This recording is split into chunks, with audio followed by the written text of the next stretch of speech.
E aí galera, sejam bem-vindos a mais um vídeo aqui nesse canal. E hoje a gente vai começar uma série que vai ser bem legal, né? Tô bem empolgado, que é a série de teoria musical, né? Eu vou explicar um pouco sobre teoria musical. Teoria musical é muito importante para a evolução do músico, para a evolução de um bom músico. E o livro que eu vou estar pegando muita referência é nada mais, nada menos do que esse livro aqui, Teoria da Música, de Bormil Med. Espero estar pronunciando certo. É um livro fantástico. Para quem não sabe, isso aqui é a Bíblia do Músico, né?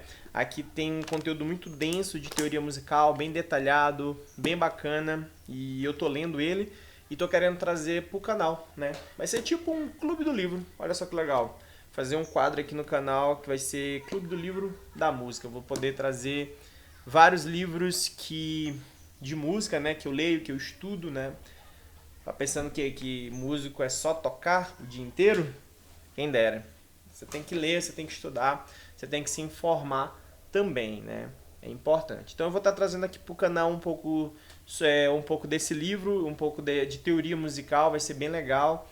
Para todo mundo que almeja ser músico profissional ou ingressar numa escola de música, é legal saber um pouco de teoria, é legal saber um pouco ler partitura, né? Ler um pouquinho de partitura não faz mal, tá bom? Então hoje eu vou falar um pouco sobre isso, né? Falar um pouco sobre isso.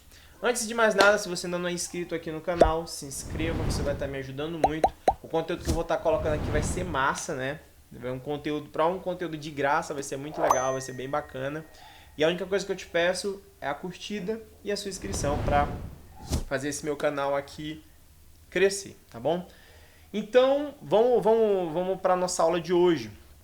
Então, a primeira coisa quando a gente vai estudar música é se perguntar o que é música, né? Música nada mais é do que a arte, né, de fazer arte com o som, né? Então, música é isso. Música é dar sentido ao som, é fazer arte com o som, né? A definição de música mais técnica é essa, né? Claro que muita gente vai falar, música é o que acalenta minha alma, é o que faz eu ser feliz, é o que me tira da depressão e por aí vai. Também, mas não deixa de ser a arte de fazer som, né? É de manipular o som. A música, meus caros, é dividida em três partes, né?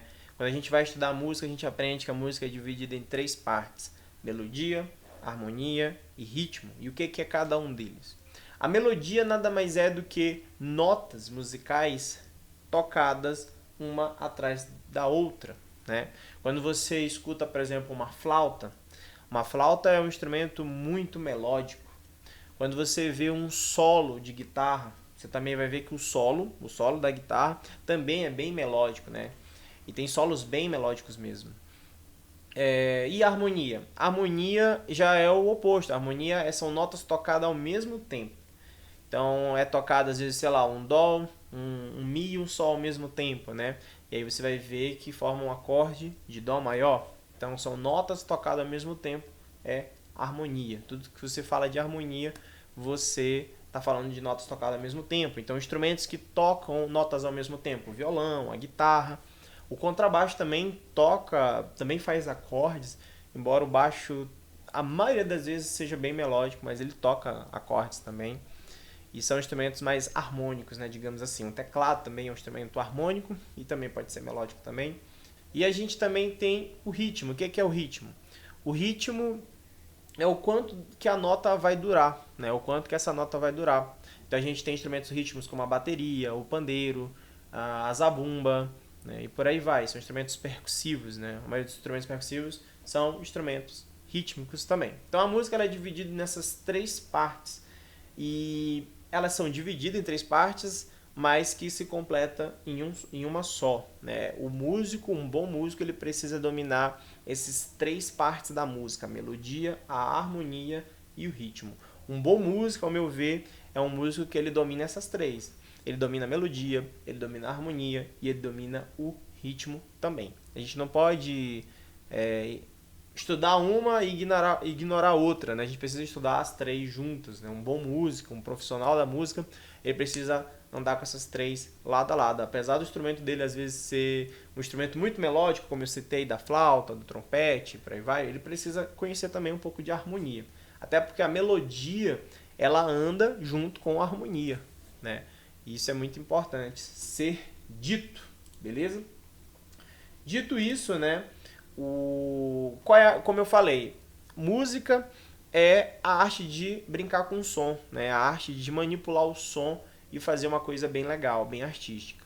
Então a matéria-prima da música é o som, né? E o som, a gente tem som regular e som irregular, né? O que é o som regular? O som regular é as notas musicais, é o dó, ré, mi, fá, sol, lá, si.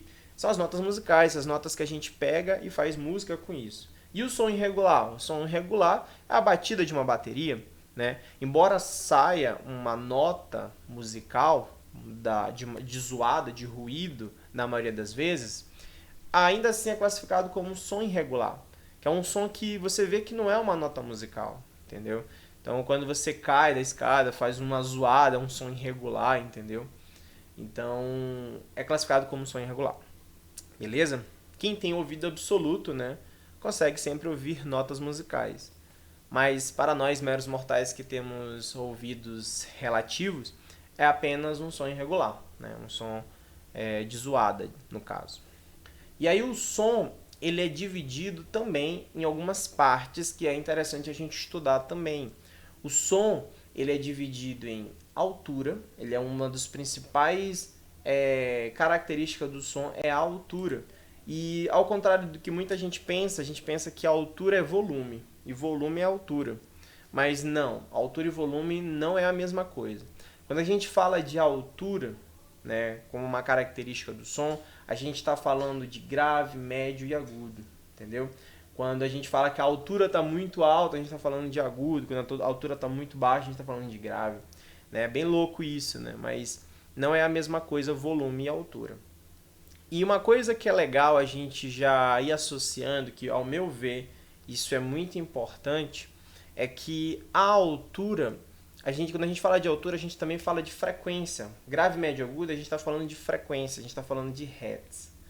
E é legal você já ir associando altura com hertz, altura com frequência, porque quando você vai mexer no equipamento sonoro, você muitas das vezes vai se deparar com isso, com hertz, com essa nomenclatura hertz. E hertz está relacionado à altura. Eu não vou entrar no quesito muito técnico, mas basicamente o que acontece? O som nada mais é do que vibração, né? O som nada mais é do que vibração. Então, o ar, quando ele vibra, o ar, quando se choca, ele produz som. E por isso que quando você, por exemplo, vai banhar, você mergulha, você vê que o som fica meio abafado, fica meio... Você não consegue ouvir quando está debaixo d'água, porque o som ele se propaga na água, mas não tanto quanto no ar, entendeu? E aí quando você vai estudar som, sonoridade, você vai entender que uma das formas muito boas de você representar o som é através de ondas, né? O som é onda, né? E o que é a frequência, né? O que é o hertz? O hertz é um senoide, digamos assim, fechado. Eu posso estar aqui atropelando termos técnicos, me perdoa, mas basicamente dessa ponta até essa daqui eu tenho um hertz, né? E dessa ponta até aqui eu tenho outro, dessa daqui até aqui eu tenho outro. Ou seja, se eu for olhar para esse gráfico aqui, se isso aqui for 1 segundo, eu tenho 3 Hz. Se eu for olhar para esse outro gráfico aqui, eu tenho 1, 2, 3, 4, 5, 6, eu tenho bem mais. E aí quanto menor for o Hz, mais grave é o som. Quanto mais Hz você tem, mais agudo é o som. Né? Se você for olhar aqui esse outro diagrama aqui do lado, aqui, ó, essa outra ilustração, você vai ver que a percepção do ouvido humano ele vai de 20 Hz até 20 kHz. Né? O K é porque é 1000, né? Então 20 kHz. Esse aqui é o que o ser humano ele consegue ouvir, ele consegue perceber. Então você tem subgrave, grave, médias baixas, médio, média alta, agudo. e por aí vai. Então é legal você já ir associando, toda vez que falar de altura, além de associar que é uma coisa grave, médio e agudo na música, mas também associar esse termo de hertz. Quando você for mexer em qualquer equipamento, uma mesa de som, principalmente as mais aí, antigas, você vai ver hertz, né?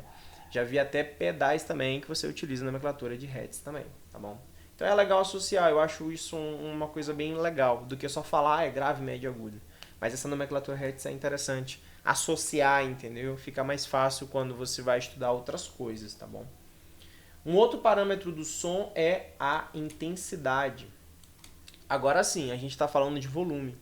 Então, quando se fala de intensidade, a gente fala de volume, né? Baixa aí a intensidade dessa tua guitarra aí. A gente está falando de volume. E quando a gente fala de intensidade, a gente está falando de decibéis, ou seja, dB, né? E aqui até um gráficozinho, né? Mostrando a quantidade de dB, é a quantidade de se é muito zoadento, né? Ou não. E dB é uma sigla, também não vou entrar no termo técnico aqui, mas ele é uma sigla logarítmica. Ou seja, de 1 dB para 5 dB, a gente pensa que é bem pouco, mas não é. De 1 dB para 5 dB é muita coisa, né? Porque é um cálculo diferente. Não é só contar 1, 2, 3, né? Tem todo um cálculo logarítmico aí. Tanto que ferramentas, por exemplo, de edição de vídeo, Premiere, por exemplo, antigamente você ia de 0 a 7 dB somente. Hoje vai até 0 até 14 dB o Premiere. Mas é porque um pulo de 1 dB para o outro é uma coisa muito significativa. Enfim, toda vez que você falar de volume, intensidade, você está falando de decibéis, né? Você não está falando de hertz, você está falando de decibéis.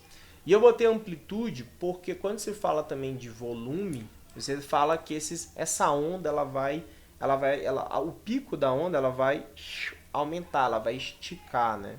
Então você fala também sobre a amplitude dessa onda. Espero que esteja ficando claro tudo isso aqui que eu estou falando.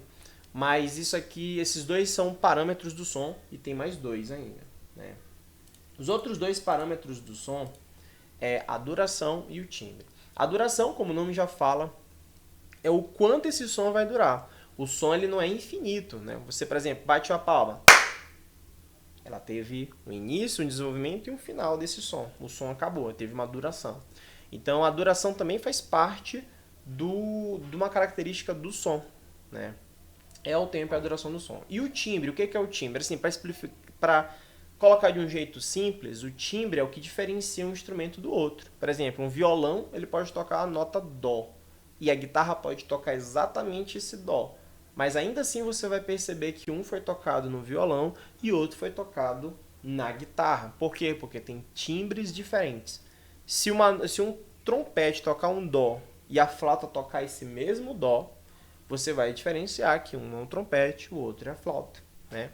Para os guitarristas entenderem, se por exemplo, uma Les Paul toca um acorde e uma Stratocaster toca exatamente esse mesmo acorde, você vai perceber que os sons são diferentes, de uma Strato para uma Les Paul, ou de uma situação ainda mais drástica, uma acústica, uma guitarra acústica, uma semiacústica também, são sons bem diferentes. É o timbre, né? Você está relacionado ao timbre. Você pode estar tocando a mesma frequência, no caso, você pode estar tocando a mesma frequência, mas com uma sonoridade diferente, né? Que aí também é um termo mais técnico, o que muda na onda, o que não muda. Isso é uma coisa bem mais técnica. Mas basicamente é isso. Então o som ele é dividido em altura, intensidade, duração e timbre. Esses quatro elementos são o que divide o som, beleza? E aí, por que aprender tudo isso, né? Por que saber tudo isso? Porque todos esses parâmetros que eu estou falando aqui, como as 3 partes da música, as 4 partes do som, tudo isso é representado na partitura, que é a nossa notação musical mais fiel ao som. A partitura nada mais é do que você transcrever o que você está ouvindo, né? São sinais, a notação musical são sinais que representam a escrita musical. Então, na partitura, você tem como perceber melodia, você tem como ler harmonia, você tem como ler ritmo. Na partitura também você tem como saber a altura, né? Se é grave, médio, agudo. A própria clave, a gente vai ver mais para frente, a clave ela fala em qual região, né, essa nota tá, né? Se você vê que eu vou falar um pouco isso mais para frente, mas por exemplo, se você vê que essa bolinha, eu vou explicar o que é essa bolinha mais para frente, né, tá em cima da outra, significa que essa aqui é mais aguda do que essa, então é um jeito de representar a altura. A intensidade também, existem escritas que representam a intensidade, como você vai tocar essa nota, tempo, duração, as próprias figuras rítmicas também que a gente vai ver mais pra frente. E acho que só o timbre, que às vezes tem pessoas que escrevem e colocam a partitura feita para guitarra, a partitura feita para violão e tudo mais. Então, a partitura ela é uma parte fundamental no estudo do músico e ela representa exatamente tudo isso que eu falei aqui nesse vídeo, tá bom? E por que estudar partitura? E por que saber partitura? Além de ser um pré-requisito para quem quer ser músico profissional, uma coisa elegante, né, de saber, a partitura ela é muito bacana para estudar, né? Ela é muito interessante para estudar. Nem sempre você vai ter um vídeo de alguém tocando para você entender, ver e ver como é que é. Às vezes o livro é muito antigo, às vezes é um conhecimento que está num livro muito antigo e você só tem como acessar isso através de uma partitura, lendo uma partitura. Ou às vezes, cara, você caiu de paraquedas em como eu posso dizer, em um trabalho e a única coisa que você tem é uma partitura. E a partitura já tem tudo lá para você poder tocar aquela música, né? E tudo mais. Isso significa que só partitura é boa? Você nunca mais vai utilizar cifra, você nunca mais vai utilizar tablatura? Não, você ainda vai utilizar tablatura, você ainda vai utilizar cifra, principalmente se você toca violão, guitarra. É muito comum, até pegar aqui esse exemplo aqui, em algumas partituras você vê as cifras em cima, né? Você vê ali, em cima de um compasso, você vê que aquele compasso ali é tocado, esse acorde aqui. É muito comum isso aqui ainda acontecer, né? Então você não vai deixar totalmente de usar as cifras. Só que a partitura ela te entrega uma coisa que a cifra não te entrega, tempo. Você não sabe a duração desse acorde. Se você for entrar numa página de cifras, você vai ver que não, tu só vai ver que toca aquele acorde naquele momento, mas você não sabe o quanto dura, né? Isso é até às vezes difícil, você tem que escutar a música várias vezes e por aí vai. Você não vai deixar, você não vai abandonar esse jeito de ler. Eu acho assim que é legal o músico sempre saber de tudo, né? Se ele lê tanto tablatura, cifra, partitura, eu acredito que o músico ele tem que saber tudo, ele tem que ser muito, muito, muito, muito versátil na leitura dele, né? É isso, essa aqui é as referências que eu peguei, né, dessas ilustrações, do site das ilustrações.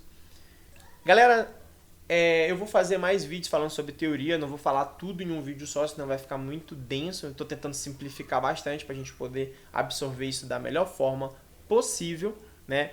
E vai ficar bem legal.